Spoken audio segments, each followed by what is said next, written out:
Premier 445 Passenger Touring 1911. Green with yellow and cream pinstriping with black fenders, black tufted leather interior and a black Panasonic top.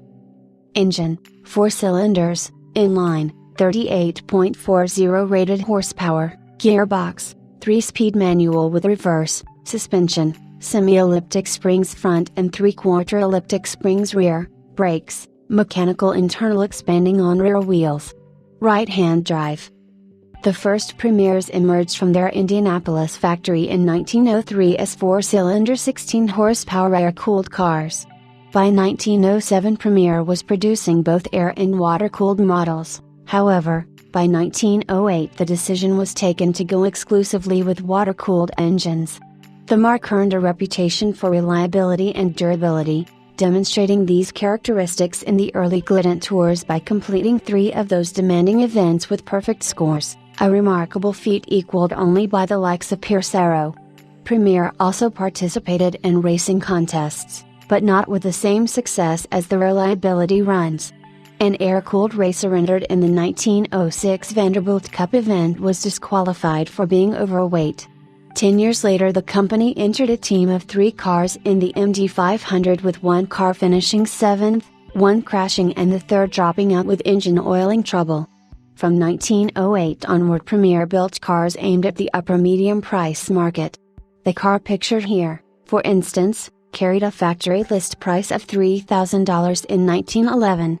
Despite their obvious quality Premier was batting in a tough league and in October 1914 went into receivership. In late 1915 it was sold to a syndicate who reorganized the firm as the Premier Motor Car Company. For 1918 Premier offered a 6-cylinder car with Cutler-Hammer electromagnetic gearshift operated from the steering wheel, marketing the car as the Aluminum 6 with magnetic gearshift. This radical accessory was continued for several of years, but meanwhile the company changed hands again in 1920 and went through another change of name, this time becoming the Premier Motor Company. Its new owner died in 1921 and again Premier found itself in receivership, from which it emerged in 1923. Premier's excellent 6-cylinder cars were still trickling from the Indianapolis plant until November 1924. At that point the company changed strategy altogether after receiving a contract to build 1,000 taxicabs and decided to go into taxi manufacture exclusively. This lasted until late 1926 when Premier was sold to the National Cab and Truck Company of Indianapolis, from which little was heard thereafter as it quietly left the automaking field to others. We understand that this Premier was purchased for the Browning collection in 1974 from Mr. David Fredrickson. Though it is currently finished in green with yellow pinstriping, it would appear that the car was last painted red. This is evident as the Premier shows various scratches and cracks that illustrate an earlier red color.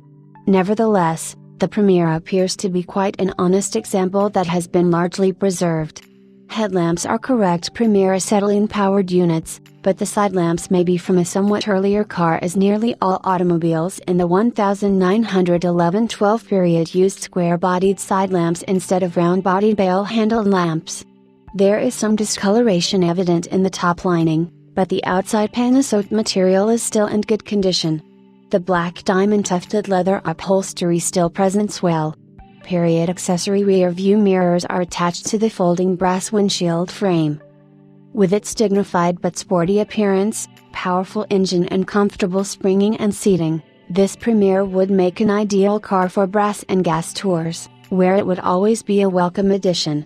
It is also eligible for touring and field events of the Horseless Carriage Club of America, the Veteran Motor Car Club of America and the Antique Automobile Club of America and represents an opportunity to own one of the better quality American automobiles of the pre-WWI era.